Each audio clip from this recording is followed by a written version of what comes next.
Climate change is already a heavy topic, and it's getting heavier because we're understanding that we need to do more than we are, right? We're understanding, in fact, that those of us who live in the developed world need to be really pushing towards eliminating our emissions. That's, to put it mildly, not what's on the table now. And it tends to feel a little overwhelming when we look at what is there in reality today and the magnitude of the problem that we face. And when we have overwhelming problems in front of us, we tend to seek simple answers. And I think this is what we've done with climate change. We look at where the emissions are coming from. They're coming out of our tailpipes and smokestacks and so forth. And we say, okay, well, the problem is that they're coming out of fossil fuels that we're burning. So therefore, the answer must be to replace those fossil fuels with clean sources of energy. And while, of course, we do need clean energy, I would put to you that it's possible that by looking at climate change as a clean energy generation problem, we're in fact setting ourselves up not to solve it. And the reason why is that we live on a planet that is rapidly urbanizing. That shouldn't be news to any of us. However, it's hard sometimes to remember the extent of that urbanization. By mid-century, we're going to have about 8 billion, perhaps more, people living in cities or within a day's travel of one. We will be an overwhelmingly urban species. In order to provide the kind of energy that it would take for 8 billion people living in cities that are even somewhat like the cities that those of us in the global north live in today, we would have to generate an absolutely astonishing amount of energy. It may be possible that we are not even able to build that much clean energy, right? So if we're seriously talking about tackling climate change on an urbanizing planet, we need to look somewhere else for the solution. The solution, in fact, may be closer to hand than we think, because all of those cities we're building are opportunities. Every city determines, to a very large extent, the amount of energy used by its inhabitants. Right? We tend to think of energy use as a behavioral thing. I choose to turn this light switch on. But really, enormous amounts of our energy use are sort of predestined by the kinds of communities and cities that we live in. I won't show you very many graphs today, but if I can just focus on this one for a moment, it really tells us a lot of what we need to know, which is quite simply that if you look, for example, at transportation, a major category of climate emissions, there's a direct relationship between how dense a city is and the amount of climate emissions that its residents spew out into the air. And the correlation, of course, is that denser places tend to have lower emissions, which isn't really all that difficult to figure out if you think about it. Basically, we substitute in our lives access to the things we want. We go out there and we hop in our cars and we drive from place to place, and we're basically using mobility to get the access we need. But when we live in a denser community, suddenly what we find, of course, is that the things we need are close by. And since the most sustainable trip is the one that you never had to make in the first place, right, suddenly our lives become instantly more sustainable. And it is possible, of course, to increase the density of the communities around us. Some places are doing this with new eco-districts, developing whole new sustainable neighborhoods, which is nice work if you can get it. But most of the time, what we're talking about is, in fact, reweaving the urban fabric that we already have. So we're talking about things like infill development, really sharp little changes to where we have buildings, where we're developing, urban retrofitting, creating different sorts of spaces and uses out of places that are already there. Increasingly, we're realizing that we don't even need to densify an entire city. What we need instead is an average density that rises to a level where we don't drive as much and so on. And that can be done by raising the density in very specific spots a whole lot. Right? So you could think of it as tent poles that actually raise the density of the entire city. And we find that when we do that, we can in fact have a few places that are really hyperdense within a wider fabric of places that are perhaps a little more comfortable and achieve the same results. Now, we may find that there are places that are really, really dense and still hold on to their cars. But the reality is that, by and large, what we see when we get a lot of people together with the right conditions is a threshold effect, where people simply stop driving as much, and increasingly more and more people, if they're surrounded by places that make them feel at home, give up their cars altogether.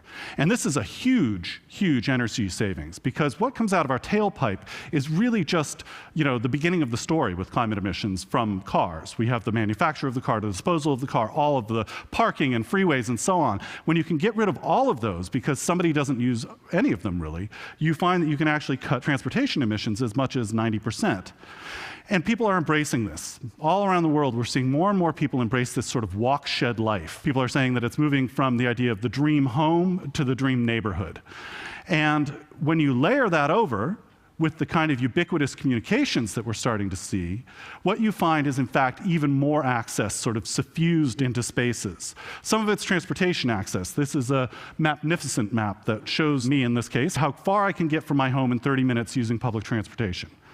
Some of it is about walking. It's not all perfect yet. This is Google Walking Maps. I asked how to do the Greater Ridgeway, and it told me to go via Guernsey. It did tell me that this route may be missing sidewalks or pedestrian paths, though. But the technologies are getting better, and we're starting to really kind of crowdsource this navigation. And as we just heard earlier, of course, we're also learning how to put information on dumb objects, things that don't have any wiring in them at all. We're learning how to include in these sort of systems of notation and navigation.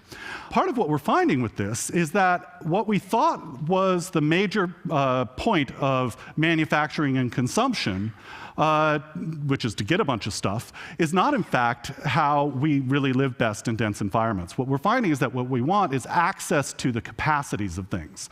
My favorite example is a drill. Who here owns a drill, a home power drill? Okay, I do too. The average home power drill is used somewhere between 6 and 20 minutes in its entire lifetime, depending on who you ask.